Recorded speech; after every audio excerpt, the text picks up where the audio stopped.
I'll give it to Team Secret. I think they're just going to make it happen. All right, well, they have yet to really show any shortcomings with this Bloodseeker. Let's see if EG can finally put a hole in this plan as we send it over to our casters for game number 1. Tell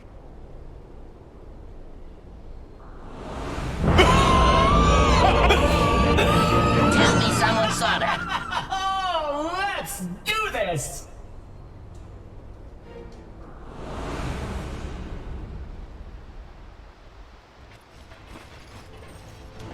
That's right, we already have one team in the upper bracket final. That is OG, and it's going to be exciting to see how this series pans out before Secret do eventually take their place in the upper bracket final as well.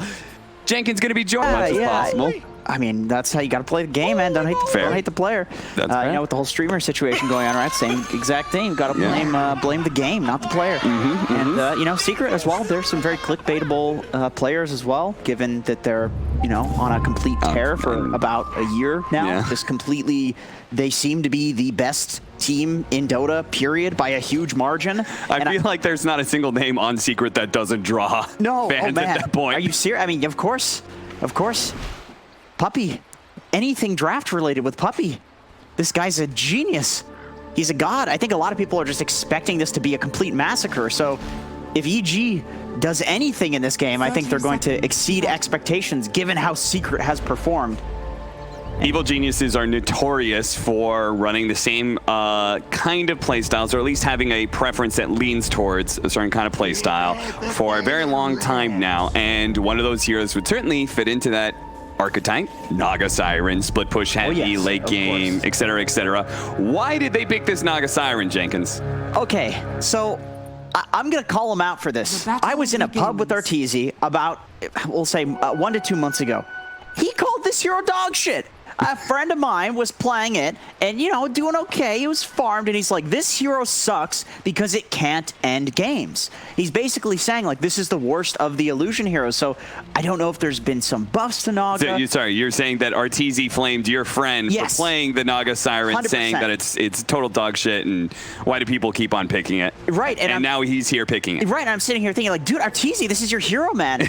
So I think what he was honestly trying to say there is that the ease of execution on this hero, it's just not easy. It's hard to end games with Naga Siren, but if you're good at it, perhaps it's still good. I mean, especially if you're running this very interesting aggro tri-lane against the Lifestealer. I think this will do pretty well. Yeah, and that is a very key factor, right? Is pubs, very often people are just picking just to pick, but here they have a sort of classic matchup, the Naga Siren versus the Lifestealer. Yeah, high armored hero on the Naga Siren spawns the illusions. Lifestealer can't do anything to clear those. You can see Puppy's trying to right-click them here, but, you know, a Chen can only do so much. How do you think he's going to adjust the Lifestealer, that is? Like, do you think we can see that Radiance build, or is it going to Maelstrom type build, or how is he going to be able to adjust this, or are you just going to go normal? To be honest, I think with the Leshrac last pick, you don't need to go for the Radiance on Lifestealer. It's just not a great build right now in general. I think you want to play faster. I think Lifestealer needs to be the answer to the other heroes, and he's a great answer to the other heroes. I think they can all get bursted as long as the Wyvern is dealt with. And then let the Leshrac, who was last pick, deal with this Naga Siren. So while we're having this tri-lane, it does mean we have a 1v1 bottom lane, which is the Furion versus the Bloodseeker. Yes. Which I would imagine Zai's going to do perfectly fine here, even though he's got, the annoying harassment of the Furion. He should be able to constantly be healing himself off of killing these creeps, thanks to the Blood Rage. It is one of those matchups, though, where you maybe need to go for a second point in the Blood Rage, or sorry, the passive now is what heals. Yeah, sorry. So maybe you need to go for like a second point in the heal just to sustain through that level 3, level 4 period. And then maybe you can deal with the Treants. But we can see right now that Ramses is doing quite well down there. I mean, there's a certain amount of damage where it's just like, it's too much to heal through. Sure. Also, you kind of got a CS advantage that naturally comes with the Treants, all focusing on denies all at once, which can make things difficult for Zai. Right. A lot of the CS that we see that Zai has, this is probably Treants. I mean, as well as the denies, though, that Ramses has. These are, it's probably mostly Treants. Right.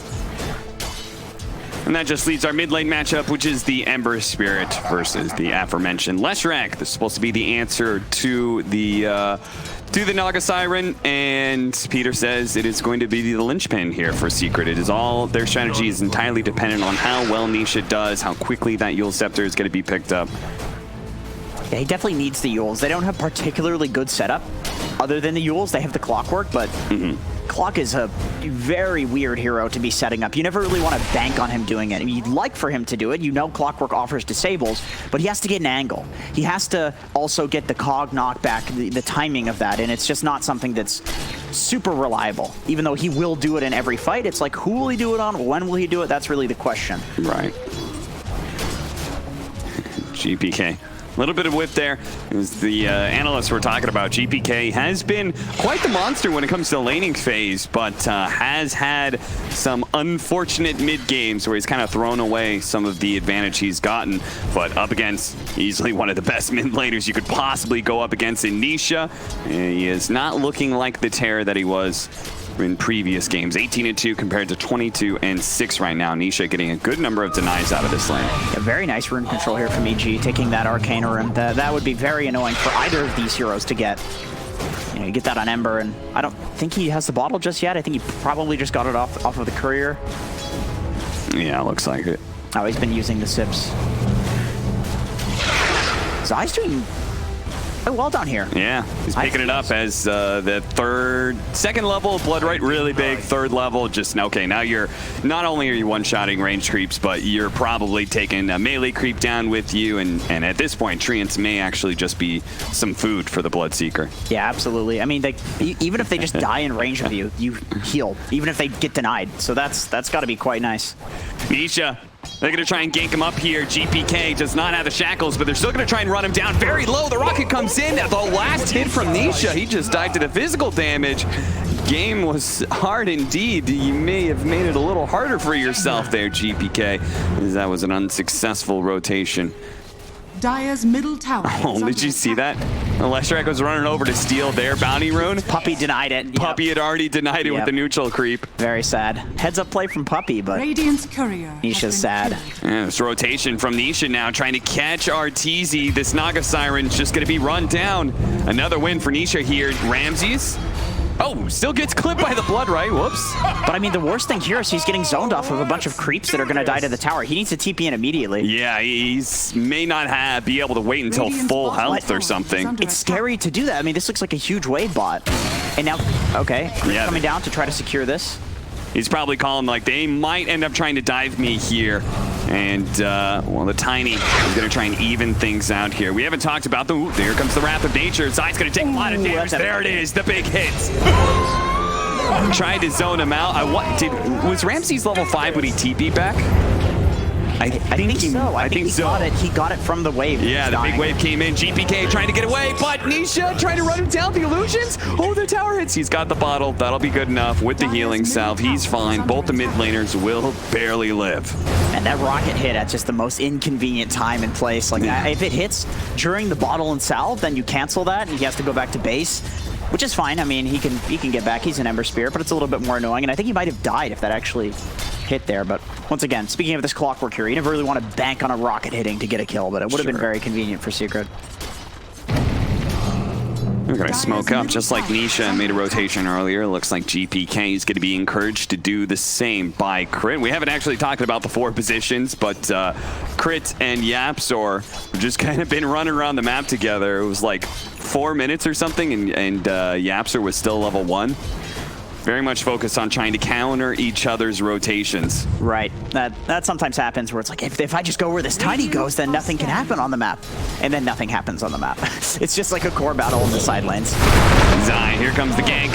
Throws out the Blood Right. Nisha is on his way with the silence already out, and Zai still not dead. This is looking quite good for Secret. They're going to be able to get the kill pretty easily on Crit, and Zai will heal back up. Great build on Zai, going for the early Belt of Strength and Raindrop as well as Basilius. Like, he's got so many little stat-efficient items. When he played against OG and he was playing this Bloodseeker, he literally just went straight Veil. He didn't send out any items until Veil because he can be greedy, but in this game, he knows he can't be that greedy. He's got to send out those items. We still have the scan behind the tower, but GPK's here, spotted by the rocket as it went overhead. The Wrath of Nature is going to go out. So they have any vision on these heroes? Doesn't look like it. All of Secret head out of vision and don't take the big nuke damage. They know also that there is a ward to the left there in that Radiant jungle because the Chen creep got hit by the Wrath of Nature. So Puppy's already pinged that out. The classic Wrath of Nature ward reveal. Yeah. That is the plight of many pub Nature's prophets. Their supports get very mad. Hey man, I can't control that. It's true. It kind of can. Not too much. It hits a lot of targets these days. Yep. Almost have the mech on Puppy. He actually went Bassy, so he's not rushing the mech, and still about 750 gold, and he'll have that. Just jungling. This is something that Puppy does. This is very annoying. Whenever I've been, once again, pubbing with this guy. Unfortunately, on the enemy team, anytime there's space on the map and he's not needed in a lane, he doesn't go rotate. He'll literally just jungle, and then he comes out of the jungle as like with core farm. Like, yeah. Bro, Puppy, come on, man. And with a Lifestealer, like, what better hero to leave alone and feel comfortable, you know? Yeah, exactly. And he's not really needed in the lanes. Like, this is... You know, they're chilling for a bit. There's a bit of a grace period, and then I think they'll put on the pressure. Once they have the Chen mech, plus the Leshrac possibly having a Yules, man, that seems like a real solid timing. Yeah, and this is looking like a snowball that is just going to roll right over Evil Geniuses, as they've already shown they're kind of lacking some damage when it comes to killing some heroes. They need to get those levels up on crit, because I think without him being maxed out Avalanche Toss, Secret, there's not a big enough threat to stop them at this point. Nisha's just going to put himself in this little cupboard and slowly Diabolic Edict down the tower. Fly's going to try and go for the last hit. Misses the deny. Now potentially caught here. Slow down, hits the stun, opens up the trees, and Yapzor is able to keep running him down as a result. 10-minute bounty runes are coming up as well. And Matumba Man, he's going to secure one at top, or at least try to.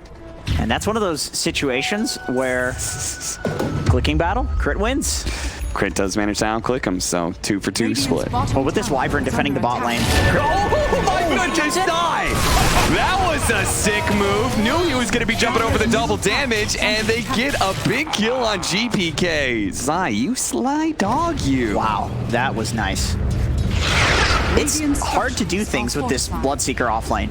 It is definitely a good hero, but it's hard to make things happen. Like what we just saw is the skill that it takes to actually, you know, make a play with this Bloodseeker offlane. But it looks damn good when it does work. Toss him over. Just do a spot of damage. Secret.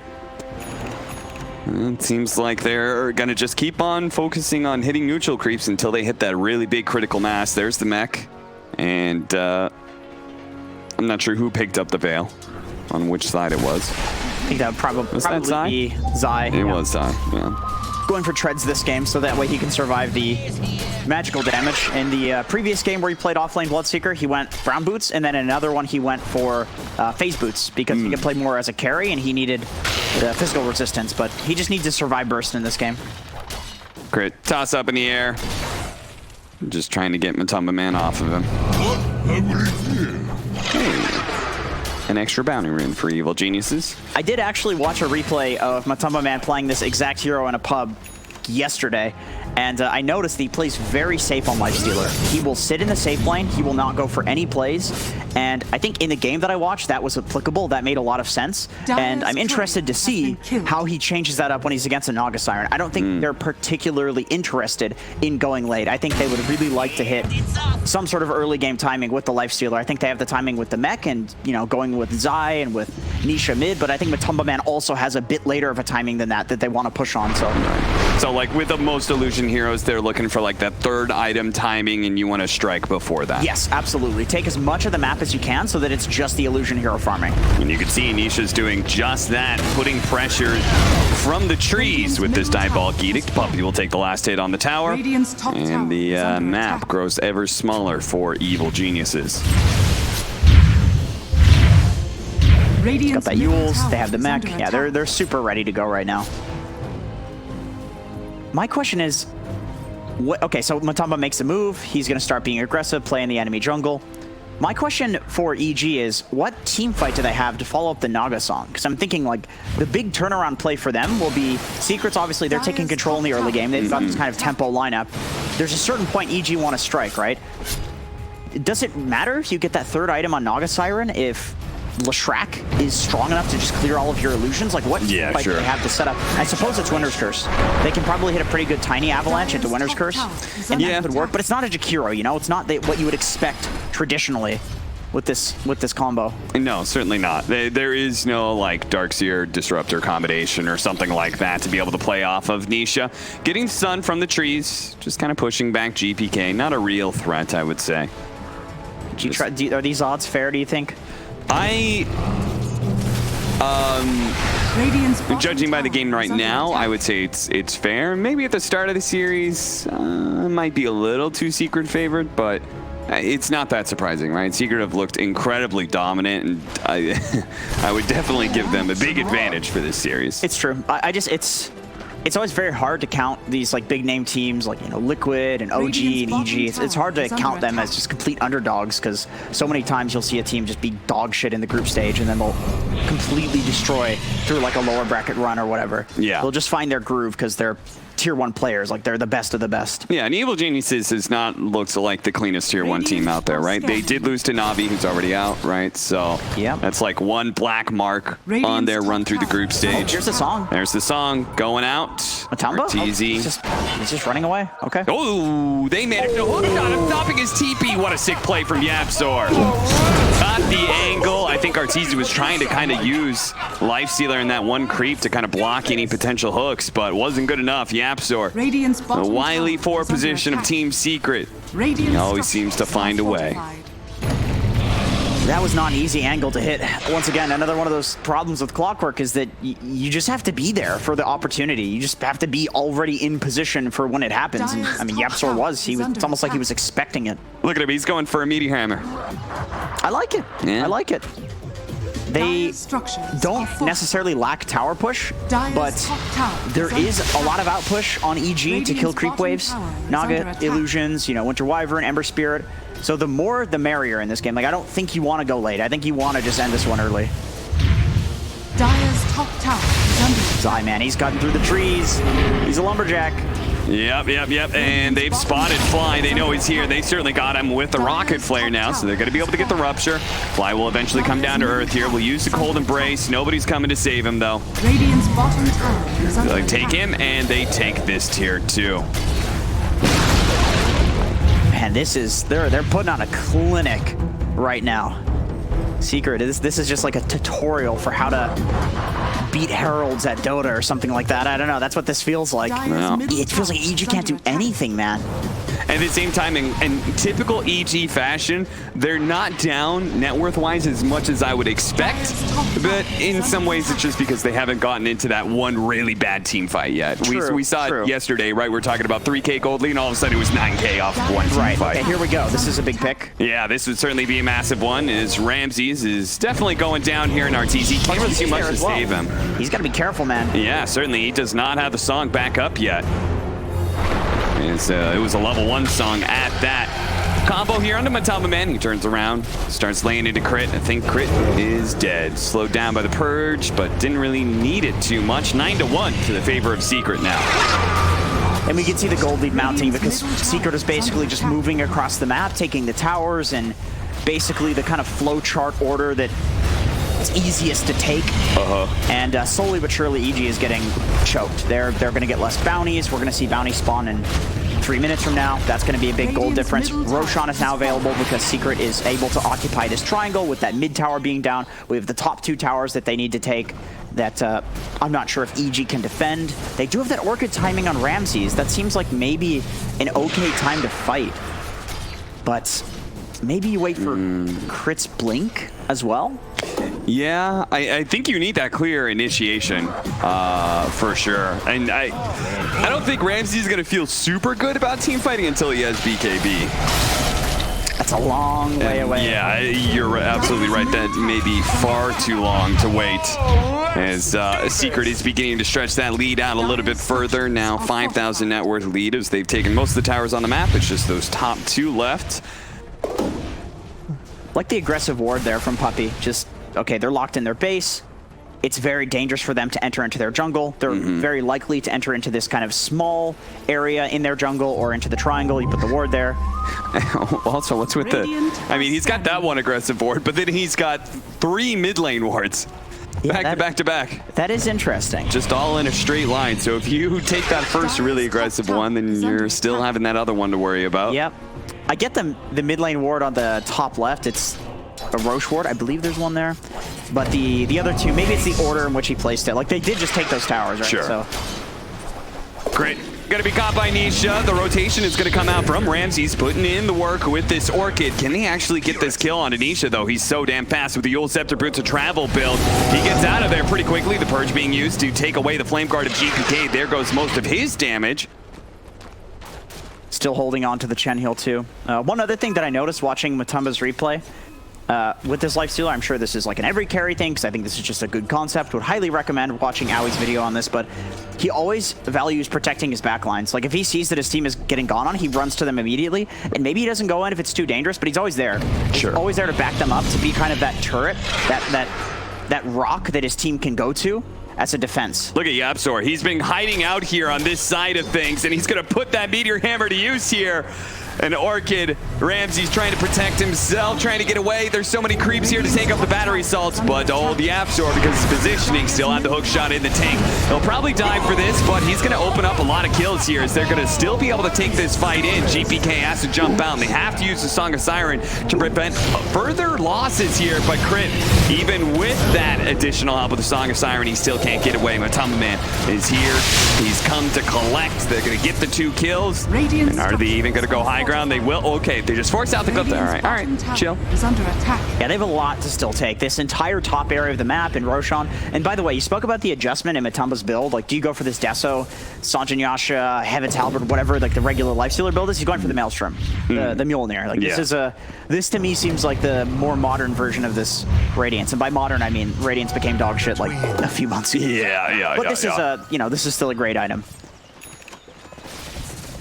Meanwhile, Arteezy just trying to get a second big stat item, right? He goes for the Manta, doesn't go for Diffuser Blade. He's like, okay, I need actual stats to survive. He goes for the Scotty over the Heart. What do you think about that? The Scotty's just the new age good item. I think against the Lifestealer, it's great. I mean, against all of these heroes, they have the Chen heals, they have the heals on Bloodseeker, they have the heals on Lifestealer. I mean, how is he supposed to stay on top of this Nisha Leshrac if he ever does get on top of him, right? It's like he's super fast with Boots of Travel Yules. I honestly think he needs Heart, Scotty. Oh my god, GPK. He gets hit by the Meteor Hammer. It's not like Yapzor is going to be able to do anything to... okay, maybe. Comes away to the Remnant. Stun came a little too soon. Yeah, you can see he went for that instant, like, frame-perfect timing. Yeah, exactly. Because you have to against an Ember Spirit. He's just got no cast time on the Remnant. So you have to get very lucky to pull that off. I mean, Nisha's one of those players. Like, I've seen this guy do the Jules coil break on Puck. Almost consistently. But if you can do that like once or twice in a game, that's already impressive. That's like a 1 out of 10 times thing. You know, like you can Yules and then it breaks the coil. Yeah, so what you're talking about is coil. If you go to the very edges of it and pop Yules, the Z-axis will break the coil. Actually, no, it's because the Yule spins you. So you move out of coil range while invulnerable. Oh, okay, and so he's done that in a game like 3 times. He'll do it in a game. Oh, I see. So I'm saying that mechanically, Nisha's the type of guy that I would expect to pull something like this off. Right. But it's not easy. Radiant's top tower. Well, they got their second tower of the game on Evil Geniuses.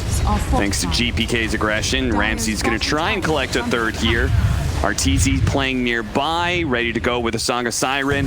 Matumba Man thinking to himself, there's no way this Nature's Prophet is playing this aggressively without some boys behind him. But now, Matumba Man has some boys of his own. Do they have any disables to stop him, though? Oh, the hook shot comes in just in time from Yapzor. Once again, right place, right time. He was the first person to TP in. Just those little things, right? Great team play too. Matumba got out of the way, and the moment he TP'd in, he hooked. Like Matumba knew he was gonna hook and gave him the angle, and then he moved. And then also, Yapzor knew Matumba was gonna move out of the way. He throws the hook. It's just Great trust. And I like this from Nisha, immediately moving to the other side of the map. You showed a bunch of heroes, right? What is any split pushing hero going to do? I've got to run down that top lane. And Nisha's going to say, no. This top lane's not going to push out too much. I'm not going to let it get out of control. And he can do that because he's the one holding the Aegis. And he's got the travels. Like, he just second item travels the track. Yule's travels, you feel so incredibly fast. Even if it's a bad travels game, it still feels like a good item because you're so hard to kill in fights. You just run away from people. But then, like you said, he has the Aegis to boot, so do you really need tanky items? You can just go for a Kaya, because he's got a casual Kaya building the Bloodstone. I guess not so casual, but... And now you could see Evil Geniuses, the only people that are getting farm, I mean, they do have heroes that are able to find farm because they're natural mobility or split pushing powers, but even so, it feels like the map is closing in on them, right? Arteezy's only throwing illusions down lane. Ramses is playing in their jungle right now with the teleport. And GPK is just strictly trying to defend. I do want to point out something cool about what Ramses is doing. He was given some sentries and wards, and so he places a ward in the mid lane. I think he probably placed that bot ward as well, and then he also placed a sentry on a high ground. He went to the tower, and he's going to get caught. Oh, no. I was literally about to say, because you, against a Nature's Prophet, you would high ground ward places like that. Yep. Because you know that he's going to play in your jungle. Yep. And so he put the sentry on the other high ground eye spot, but not that one. Yep. That's why he got picked off, because Secret, they kind of next level. They put it in the other one. No, they got lucky. Just the right one. He walked through it.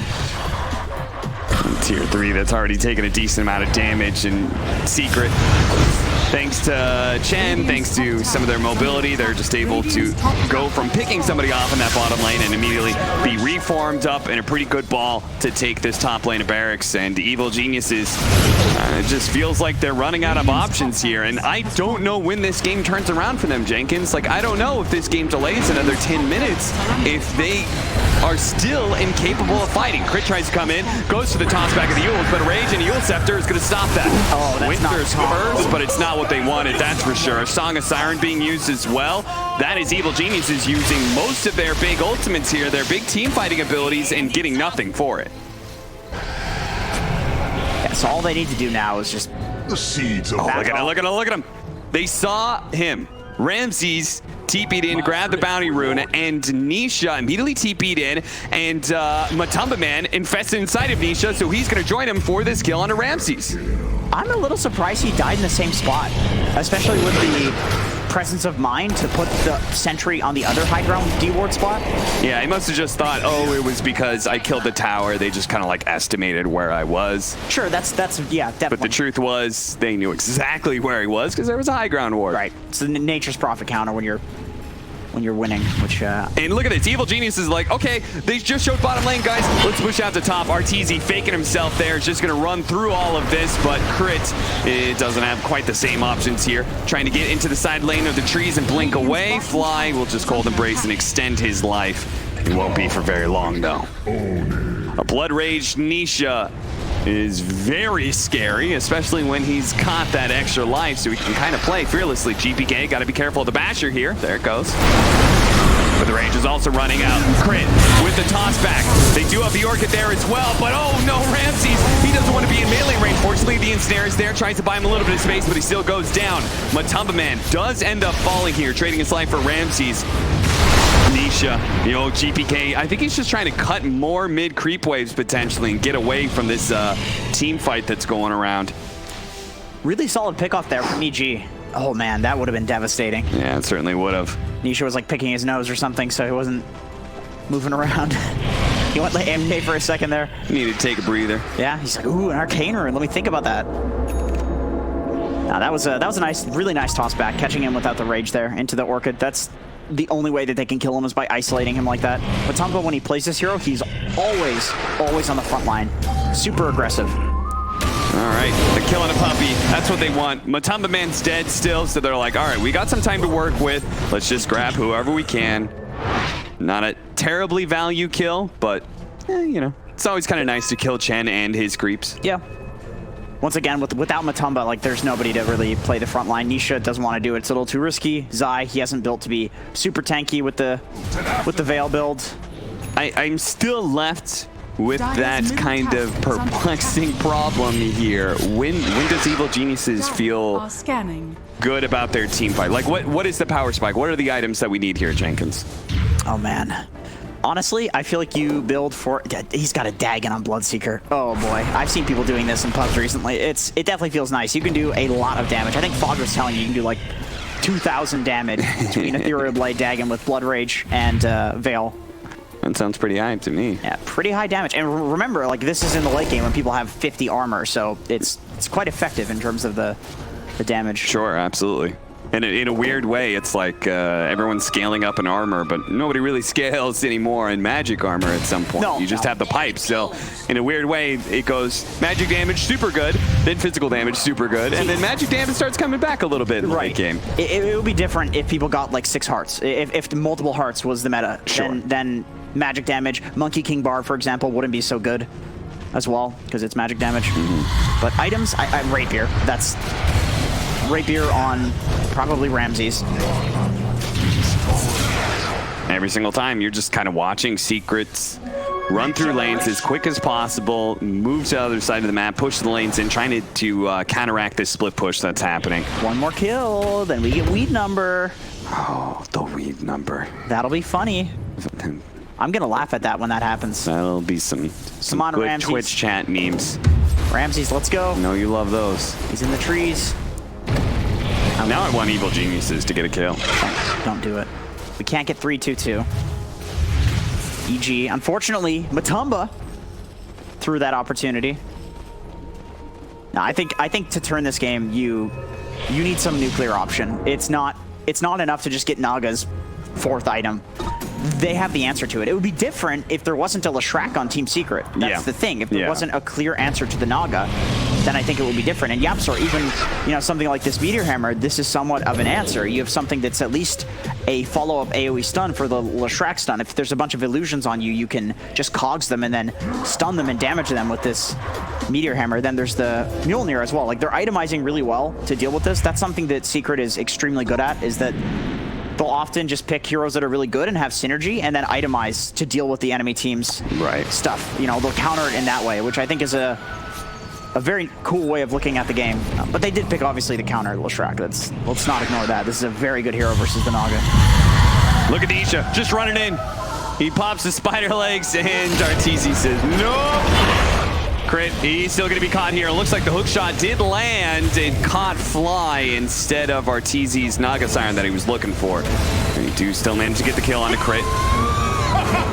And now we have an Abyssal Blade complete for the Lifestealer, so Arteezy is going to have to be even more scared than he was before. He's going for a Butterfly next to try and deal with a Lifestealer, but as soon as he builds a single component...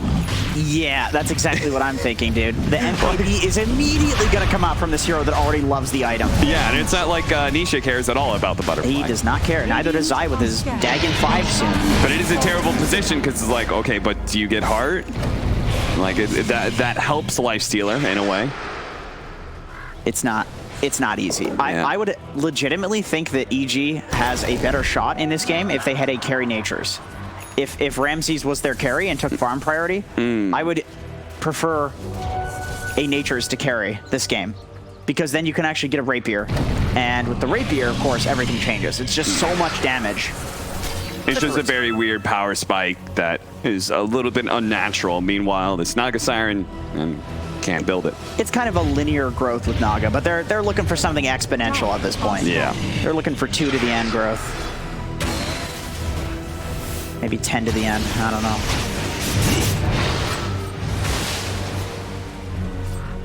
And here they are, Evil Geniuses, all huddle on the high ground. We've seen them make comebacks before, but that's usually based around, oh, we've got Enigma. Oh, I just high ground with a black hole or something. Weed number, by the way. All right. Isha, take a lot of damage. He did take a hefty amount of damage there. And it's off. Oh boy, tornadoes. Hefty amount of damage was also done to the tower. This is just annoying. Puppy, please, mercy. We don't want to be slowed. Not in our base. This is a safe space. There are no safe spaces in 2020, Jenkins. This is true. Not when Secret's involved.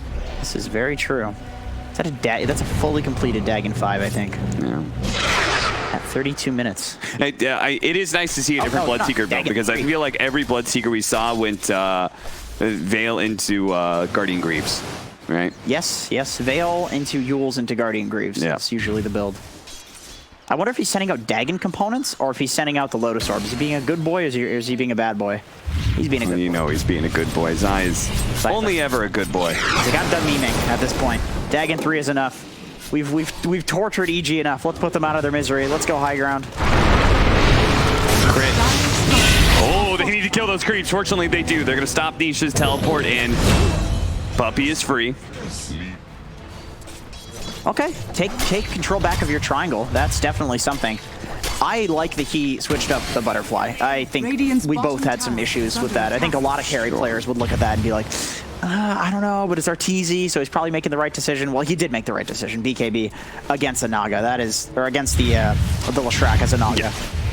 That's kind of what he's got to get. That or a heart. And then he just goes the most popular damage item at this point with the MKB, right? Yep. Playing against a Lifestealer who has the evasion talent.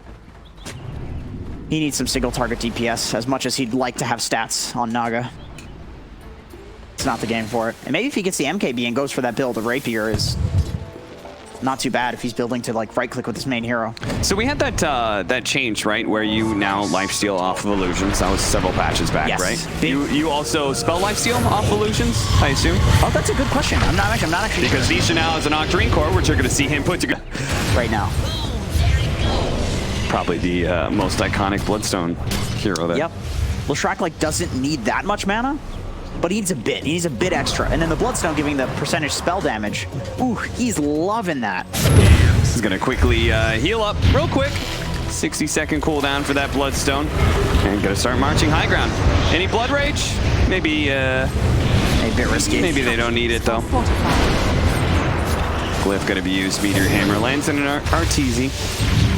GPK just kind of poking at them, trying to persuade Secret to back down. Doesn't look like they're going to. Oh, there's the jump forward. The Abyss Blade with the nuke coming out from Zion. They just quickly bring down this Ember Spirit, who does not have flyback fly. Looks like he's going to be doing the same here. Couldn't even get off the Winter's Curse as he gets bumped around. Fortunately, he does have flyback. They're going to re-smoke up. They need a beautiful Winter's Curse here to be able to turn this team fight around. 4 versus 5. He's still smoked up, looking for his opening.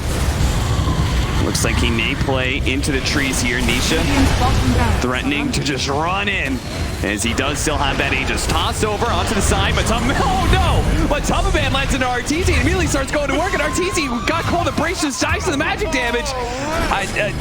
Okay, that's it. Looking forward to see how Secret fares against OG. Congratulations. Jeez. Wow.